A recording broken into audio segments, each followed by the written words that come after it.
स्थापन झालेली ही संघटना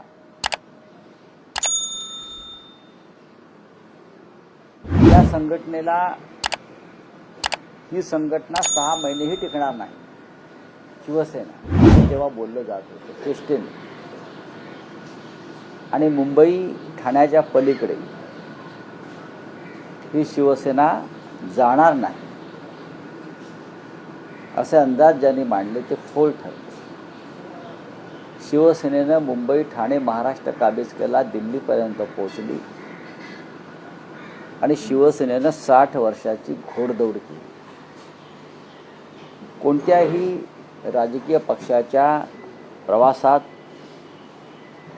चढ उतार येत असतात.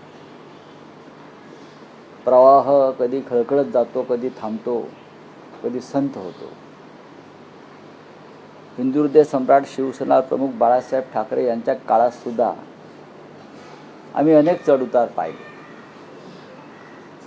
बाळासाहेबांना सुद्धा अनेक धक्के पचवावे लागले. स्वकीयांकडून त्यांचा अनेकदा घात झाला, पाठीवर वार झाले. बाळासाहेब ठाकरे व्याकुळ होऊन कधीतरी म्हणायचे की माझ्या पाठीवर इतके वार झाले आहेत की आता वार झेलण्यासाठी माझ्या पाठीवर जागा उरलेली नाही. त्याच्यामुळे आज जे काय घडत आहे त्याचं आम्हाला आश्चर्य वाटण्याचं कारण नाही. शिवसेना प्रमुख आम्हाला नेहमी एक उदाहरण द्यायचे की छत्रपती शिवाजी महाराजांनी हिंदवी स्वराज्य स्थापन केलं. ते करताना त्यांना सगळ्यात जास्त अडथळे आले ते स्वकीयांचे. शिवाजी महाराजांनी किमान 200 लढाया या स्वकीयांबरोबरच त्यांना लढाव्या लागल्या. तेव्हा कुठे त्यांना आपलं कार्य, आपला झेंडा फडकवता आला. आणि ते जीवन, तो संघर्ष शिवसेनेच्या वाट्याला आला. कारण शिवसेना हे छत्रपती शिवाजी महाराजांचंच कार्य पुढे नेते आहे. त्याच्यामुळे सूर्याजी पिसाळ, खंडोजी खोपडे, ब्रुटस, मीर जाफर हे आमच्या वाट्यालाही आले. आता 4 वर्षापूर्वी आमच्यामध्ये एक मीर जाफर निर्माण झाले किंवा ब्रुटस निर्माण झाले म्हणून ते शिवसेनेचं कार्य थांबलं नाही, ते चालूच राहील. आमदार आणि खासदार एवढ्यापुरतं शिवसेनेचं कार्य नाही. एक विराट संघटना बाळासाहेबांनी उभी केली आणि ती संघटना जमिनीवरची संघटना. मधमाशांना जसे तुम्ही किती मधमाशाची पोळी काढली तरी नवीन नवीन मधमाशांची पोळी आणि मुंग्यांची बारोळे निर्माणच होत असतात, तसं शिवसेनेचा आज हा 60वा वाढदिवस आहे. एका विशिष्ट वातावरणामध्ये हा वाढदिवस साजरा होतो आहे. षण्मुखानंद हॉलमध्ये शिवसेना पक्षप्रमुख उद्धव ठाकरे हे नेहमीप्रमाणे मार्गदर्शन करतील. इतर महत्त्वाचे कार्यक्रम आहेत. त्याच्यामध्ये आम्ही ठरवल्याप्रमाणे सध्या महाराष्ट्रात गाजत असलेले कवी, दंगलकार म्हणून जे प्रसिद्ध आहेत कवी नितीन चंदनशिवे यांचा एक कार्यक्रम कवितांचा आहे. त्यानंतर तरुणांमध्ये लोकप्रिय असलेले स्टँडअप कॉमेडियन म्हणून ज्यांचा आपण नेहमी उल्लेख करतो ते मंदार भिडे यांचा एक कार्यक्रम आहे. आणि नेत्यांची भाषणं असते. महाराष्ट्राच्या कानाकोपऱ्यातून शिवसैनिक आणि शिवसेनाप्रेमी जनता ही कालपासूनच मुंबईला यायला निघालेली आहे. काही ठिकाणी शिवसैनिक हे आंदोलनामध्ये अडकलेले आहेत. गद्दारांचे अंत्ययात्रा काढण्यात, गद्दारांचे पुतळे जाळण्यात. कारण शिवसेनेच्या वाटचालीमध्ये हा एक महत्त्वाचा टप्पा सातत्याने येत गेला. गद्दारांना अग्नी देणं, गद्दारांचे अंत्यसंस्कार करणं, हे अधूनमधून असे कार्यक्रम आमच्या वाट्याला येत असतात. ते छत्रपती शिवरायांच्या वाट्याला सुद्धा आले.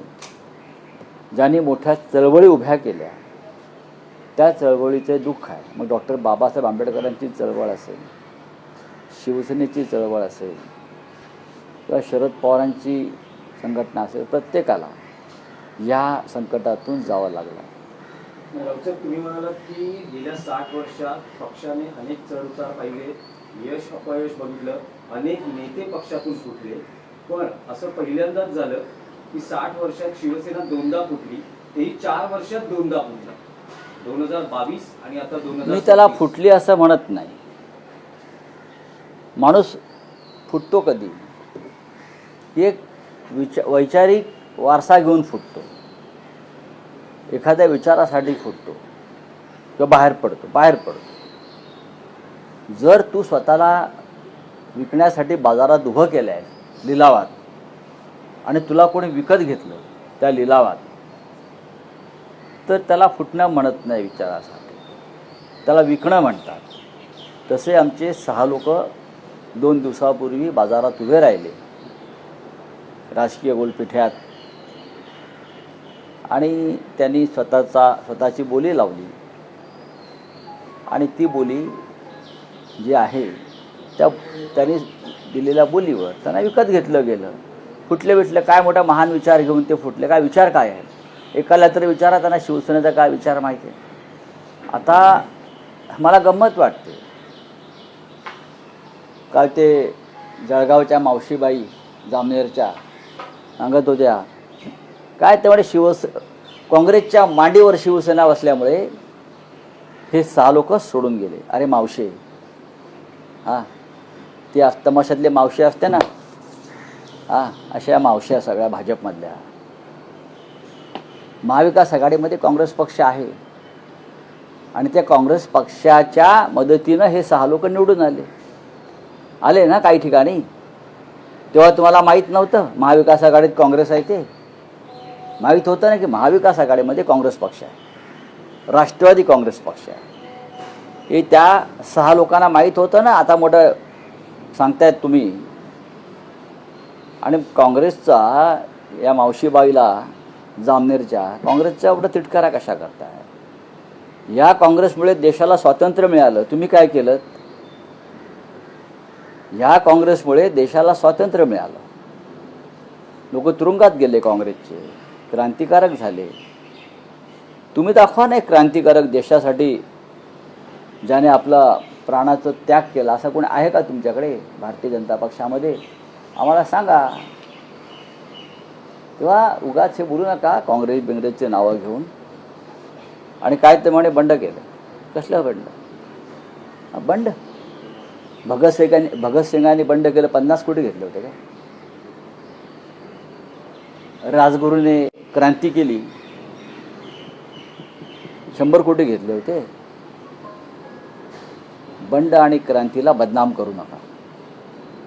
भारतीय जनता पक्षाच्या लोकांनी कधी स्वातंत्र्याच्या काळात किंवा इतरत्र कोणते बंड किंवा क्रांती केली नसल्यामुळे त्यांना बंड आणि क्रांतीची व्याख्या माहीत नाही.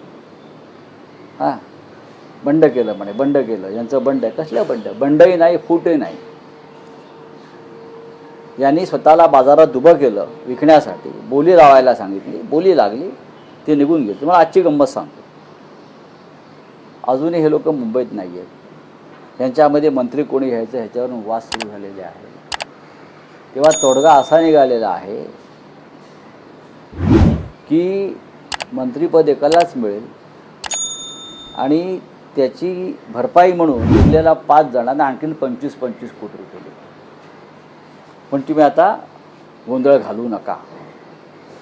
एकाला मंत्री करू, आणि जे मंत्री होणार नाहीत त्यांच्यासाठी अजून 25 कोटी रुपये या वर्षभरात देऊ, असं त्यांचं रात्री मांडवली झालेली आहे. त्यांच्याकडून तुम्ही बंडाची किंवा विचारांची काय अपेक्षा करता? त्यांच्या मतदारसंघात प्रेतयात्रा काढतायत लोक. हे बिळात लपून बसलेले आहेत. तर हे बाहेर पडू शकत नाही. यांना पोलिसांचे बंदोबस्त लावलेले आहेत. का? तुम्ही काय गुन्हा केलेला नाही, तुम्ही काय पाप केलेलं नाही, तुम्ही स्वच्छ आहात ना. मग तुम्हाला आता पोलीस ताफा एवढा मागे पुढे कशा करता? आणि या राज्याचं पोलीस खातं फक्त गद्दारांच्या रक्षणासाठीच आहे का? कायदा सुव्यवस्था ढासळली आहे या महाराष्ट्रामध्ये. महिलांवरचे अत्याचार वाढलेले आहेत, खून दरोडे वाढलेले आहेत, हत्या वाढलेल्या आहेत. फसवणुकीचे किडनॅपिंगचे गुन्हे वाढलेले आहेत. पण संपूर्ण पोलीस दल देवेंद्र फडणवीस यांनी जर गद्दारांच्या रक्षणासाठी लावला असेल तर हा जनतेच्या पैशाचा अपव्यय आहे. गद्दाराने त्यांच्या हिमतीवर गद्दारी केली आहे ना, मग हिमतीवर फिरून दाखवावं ना. तुम्ही हिमतीवर गद्दारी केलीत, तुम्ही हिमतीवर 50-50 कोटी रुपये घेतलेत, तुम्ही हिमतीवर 200-200 कोटीचे ठेके घेतलेत. मग त्याच हिमतीवर तुम्ही रस्त्यावरती मोकळेपणाने फिरा खासदार म्हणून. लाज असेल तर खासदारकीचा राजीनामा द्या, ही माझी मागणी आहे पक्षातर्फे. ज्या पक्षाच्या चिन्हावर तुम्ही निवडून आलेला आहात, ज्याच्यासाठी आम्ही रक्ताचं पाणी केलेलं आहे उद्धवजींनी, पक्षानं, कार्यकर्त्यांनी, थोडी जरी लाज शिल्लक असेल, ज्यांनी खोट्या शपथा घेतल्या आपल्या आईबापांच्या आणि साईबाबांच्या आणि आई भवानीच्या, त्यांनी त्यांच्याकडनं काय अपेक्षा करा? राजीनामे द्या आणि उघडपणे जनतेला सामोरे जा. होय, आम्ही राजीनामा दिला आणि आम्ही पुन्हा निवडणुकीला सामोरं जातो. तुमच्यात हिंमत असेल ना तर एक करा. माझं त्या भाजप जे लोक त्यांचं जे काय समर्थन करतात त्या गद्दारीचं ना, मी काल सांगितलं आहे आणि हे सगळ्यांचं माझ्या पक्षाच्या वतीने मी सांगतो. अर्धा तास फक्त ED CBI मिळू द्या. भाजपचे महाराष्ट्रात 7 तुकडे होते आणि सगळ्यात आधी पक्ष सोडणाऱ्यामध्ये गिरीश महाजन असतील. एवढ्या भानगडी आहेत त्याच्या. जे 6 खासदार गेले त्यांच्यामधून ओमराजे निंबाळकरांकडून अशी माहिती मिळते की मी कुठल्याही पत्रावर सही केली नाही, माझ्या वडिलांच्या बाबतीतला जो निकाल आहे तो लागल्यानंतर मी पुढे. नाही, काय बघा, असं काही नाही, असं काही नसतं. ते जेव्हा पक्षाचा आदेश येतो, जेव्हा पक्षादेश असतो, ज्या पक्षानं तुम्हाला आमदार केलं, एकदा 2-1 वेळा खासदार केलं, तेव्हा पक्षाचा आदेश आणि पक्ष संकटात असतो, तेव्हा तुम्हाला किमान 4 तास काढावे लागतात. कोर्ट घरात भरत नाही ना. कोर्ट घरात भरतं का? कोर्ट पुण्यात तर भरत नाही ना. आम्हाला का शिकवता? पण ईशान्य मुंबईमध्ये संजय दिना पाटील तुम्ही भावांनी जोर लावला, ती जागा निवडून आली. शिवसेनेमुळेच जिंकले. खरं म्हणजे त्यांना जायचं काहीच कारण नव्हतं. काय त्यांना जायचं कारण काय होतं? त्यांच्या मुलीला तिकीट दिलं. निष्ठावंत आमच्या महिला कार्यकर्त्याला डावलून यांच्या हट्टासाठी, फॅमिली कौटुंबिक हट्टासाठी आम्ही त्यांच्या मुलीला तिकीट दिलं. सगळ्यांचा विरोध होता. मुलींना आज वर्धापन दिनाच्या शुभेच्छा दिल्यात. त्या सोबत आहे. उद्धव बाळासाहेब ठाकरे पक्षाबरोबरच आहेत. वडिलांचं काय विचारा? वडील तर म्हणाले की काल तुम्हाला पण सांगितलं त्यांनी की मी येतोय. मग का नाही आले? आम्ही वाट बघत होतो ना. आम्ही काल खासदार संजय दिना पाटील शिवसेनेचे यांची काल दिल्लीमध्ये आम्ही वाट पाहत होतो आणि आम्हाला खात्री होती की ते येतील व्हीप बजावल्यावरती.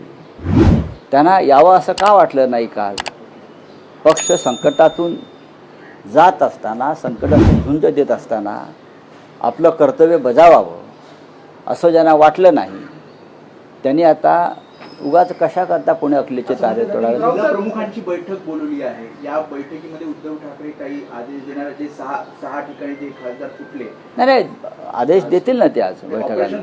तुम्ही जे म्हणताय की अधिकृत भूमिका असणारी पक्षाची की यापुढे या खासदारांना कळेल तुम्हाला. रावसाहेब 6 खासदार फुटल्याचं हे ऑपरेशन टायगर सक्सेस झाल्यानंतर आता पुढच्या टप्प्यामध्ये 50 नगरसेवक संपर्कात आहेत शिंदे. तुमच्या माहितीसाठी सांगतो तुम्हाला, तुम्ही आजचा वॉशिंग्टन पोस्ट वाचा किंवा न्यूयॉर्क टाइम्स वाचा. त्याच्यामध्ये तुम्ही जे म्हणता ना हे फुटणार 50, परवा मोदी आणि ट्रम्पची भेट झाली. दोघे बोलतायत, बघा कोणत्या भाषेत बोलतात ते माहीत नाही, पण ते बोलतायत दोघे असे एकदम. त्यात मोदी ट्रम्पला सांगतायत, बाबा ट्रम्प सावध, तू शिंदे इकडे येतोय, तुझे 40 खासदार फोडतोय म्हटलं. असं मोदींनी ट्रम्पला सांगितलं आहे. तुम्ही जे प्रश्न विचारताय ना ते निरर्थक आहे. असं काय कोण आहे? 50 फोडणार, 60 फोडणार. ज्यांना विकत जायचं आहे ते कुठे नाही जातील ना. यांची काय हिंमत आहे फोडण्याची? मी मगासपासून म्हणतोय ना, सत्तेवरती बसलेला आहात. ठेकेदारीचा आणि महाराष्ट्राचा लुटीचा पैसा आहे. हा लुटलेला पैसा, अमर्याद पैसा तुमच्याकडे आहे, त्या पैशाचा हा माज आहे, हा माज उतरला जाईल. नाही राऊत साहेब, या एक व्यापक स्तरावर विश्लेषण असं केलं जात आहे की लोकसभेत नारी शक्ती विधेयक, त्यानंतर डिलिमिटेशन विधेयक अशी जी महत्वाकांक्षी विधेयकं होती, जी अमित शहांची विधेयकं मानली जात होती, ती मंजूर करण्यासाठी स्वतः अमित शहांनी प्रादेशिक पक्षाच्या नेत्यांना फोन केले होते. अगदी ममता बॅनर्जी, उद्धव ठाकरे आणि अन्य स्टॅलिन पासून सगळे, या कुणीही त्यांना सहकार्य केलं नाही. हे विधेयक लोकसभेत कोसळलं. बरं, आणि मग त्यामुळे हे आता विश्लेषण जे सगळं चुकीचं सुरू आहे. राष्ट्रीय हे राजकारणात, विश्लेषण चुकीचं आहे पूर्णपणे. नंबर गेमसाठी हे सगळं मग नंबर गेमसाठी आम्ही आमच्या पक्षाचा बळी द्यायचा का? तुमच्या नंबर गेमसाठी आम्ही आमच्या प्रादेशिक अस्मितेचा बळी द्यायचा का? उद्या तुम्ही नसाल अमित शहा हे काय त्या संजीवनी गुटिका खाऊन जन्माला आलेले नाहीत ना? नाही, द्रोणागिरी पर्वतावरची पुणे अमर आहे का? आप बोलिए. सर, आपने कल एक ट्वीट किया ऑपरेशन तुड़वा, उसको लेके पुलिस ने भी लेटर दिया है कि कहा है कि सबको देखना है, और एकनाथ शिंदे की पार्टी की तरफ से संजय पाटिल हैं, किशोर पाटिल है, उनका बयान आया कि अगर किसी का बाप भी आ जाएगा तो वो जो एमपीज हैं उनको तुड़वा नहीं कर पाएगा. अच्छा, तुम्हारा बाप का नाम बताइए, बोलो असली बाप का नाम बताइए. हमारे बाप का नाम बाला साहब ठाकरे है. तुम बोल सकते हो तुम्हारा बाप का नाम बोल सकते हो? शिवसेना के बाप का नाम बाला साहब ठाकरे है. ये देखिए, छोड़ दीजिए, ये सब बिके हुए लोग हैं. ये पैसे के पीछे वो लोग पागल हो गए हैं. उनको ना कोई निष्ठा है, ना लॉयल्टी है. गांजा पीते हैं, नशा करते हैं और इस प्रकार की बातें करते हैं. और क्या है? आप क्यों ध्यान देते हो? आपको मालूम है किशोर पाटिल कहाँ से आते हैं? आपको मालूम है? आपको मालूम नहीं है तो आप ये सवाल नहीं पूछना चाहिए. किशोर पाटिल जैसे लोग जो है, मैं उनको नहीं पहचानता हूँ, मुझे मालूम नहीं आदमी कौन है, और आप उनके नाम से मुझे सवाल पूछ रहे हो. सर, हेडलाइन चल रही है एक न्यूज चैनल. हेडलाइन कौन चलाएगा? हेडलाइन तो किसकी भी चलती है ना. आजकल गद्दारों की बड़ी हेडलाइन चलती है, निष्ठावान हेडलाइन नहीं चलती मीडिया में. एनडीटीवी पे चली हुई हेडलाइन. सर, आपने हमेशा राहुल गांधी की लीडरशिप को सपोर्ट किया है. राहुल गांधी का आज बर्थडे है, आपने ट्वीट करके उनको विश भी किया है. देखिए, राहुल जी देश के नेता है. राहुल जी एक लोकप्रिय नेता है. राहुल संघर्ष करते हैं जिसकी आज ज़रूरत है. राहुल सच बोलते हैं, और राहुल के लीडरशिप ने ही मोदी जी को सबसे बड़ा चैलेंज खड़ा किया है. इसलिए तो चल रही है ना. 2029 में राहुल जी के नेतृत्व में हम सरकार बनाएंगे केंद्र में. मैं आपको बोल रहा हूँ, ये मोदी और शाह को मालूम है. इसीलिए तो ये पार्टी तोड़ने का जो और स्टेट तोड़ने का जो कार्यक्रम चल रहा है ना, वो वही डर के मारे चल रहा है. 2029 में हम सरकार बनाएंगे राहुल जी के लीडरशिप में, दिल्ली में, केंद्र में. ये डर है ये लोगों के मन में. इसलिए राहुल जी को आज पूरा देश, उनका जो आज बर्थडे है, जन्मदिन है, पूरा देश उनको शुभकामनाएं दे रहा है कि राहुल जी आगे बढ़ो, हम आपके साथ हैं. सर, एमपी तोड़ने का काम हो रहा है देश में, जो तोड़ने का काम हो रहा है पंजाब के बाद बंगाल के बाद महाराष्ट्र, और ये जो सारे तोड़ने का काम हो रहा है, आपके पॉलिटिकल एक्सपीरियंस से आपको क्या लगता है कि ये क्यों किया जा रहा है? तोड़ ये इसलिए कि ये बीजेपी डरी हुई है. 2029 तक वो किसी रीजनल पार्टीज को कांग्रेस के साथ जो काम कर रहे हैं उनको नहीं रखना चाहती. दूसरी बात, ये 8 से 50 वाला लोकसभा का आंकड़ा लेकर संविधान में बदल करेंगे. संविधान बदलने के बाद डेमोक्रेटिक सिस्टम ख़त्म करेंगे, और इस देश में वो प्रेसिडेंशियल सिस्टम लाना चाहते हैं, हुकुमशाही, तानाशाही. इसलिए सब चल रहा है, लेकिन हमें होने नहीं दें. सर, कल सुनेत्रा पवार जाके अमित शाह से मिली. अब ये भी हो रहा है कि जो शरद पवार के एमपीज हैं उनको भी तोड़ने का देखेंगे ना. यही काम है ना दिल्ली वालों का, तोड़ने का. और किसको मैंने बोला ना, कल मोदी और ट्रंप की जो मीटिंग हो गई, आपने फोटो देखा होगा. मोदी जी को ट्रंप को बता रहे हैं कान में, तो ये बता रहे हैं कि आपके भी एमपीज शिंदे तोड़ने को आ रहा है, सरकार संभालो आपकी. आप देखो, इस प्रकार की बातें करते हैं लोग। सर आज 60वां वर्धापन दिवस 60 साल शिवसेना को हो गए।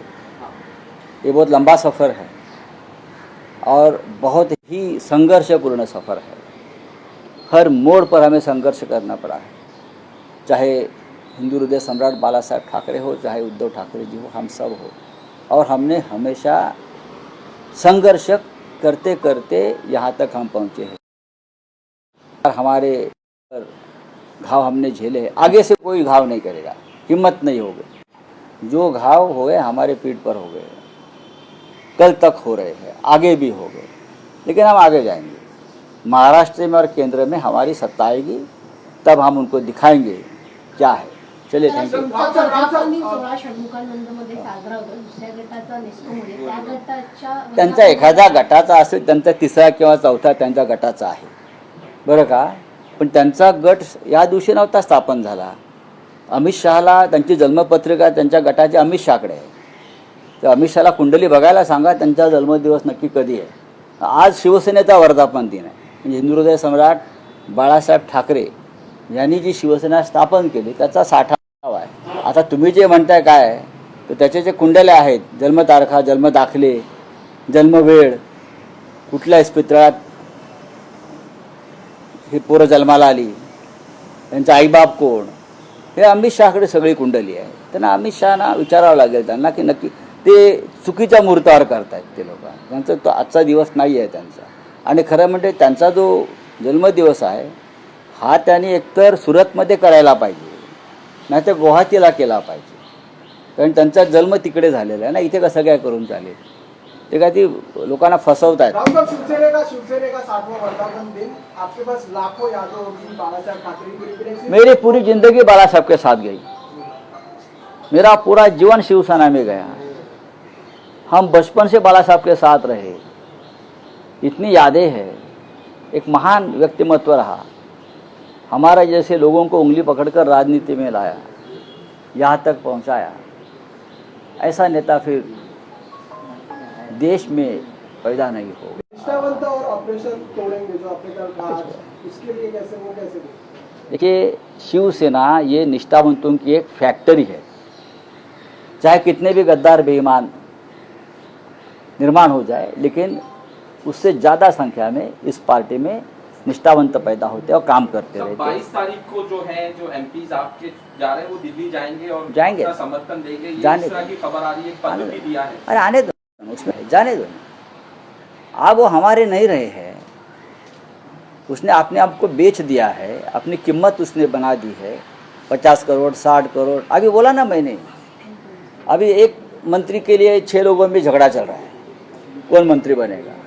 तो एकनाथ शिंदे के बेटे ने प्रस्ताव रखा है, एक मंत्री बनेगा, बाकी तो 5 बचे हैं, उनको 25-25 करोड़ में ज़्यादा दूंगा। अब झगड़ा मत करो, जो बच्चों को देते ना चॉकलेट, वो करोड़ों में ही बोलते हैं ना, लूट का पैसा है। गरजा हिंदुस्तान चॅनलला सबस्क्राईब करा आणि ताज्या घडामोडी जाणून घेण्यासाठी बेल आयकॉनवर प्रेस करा।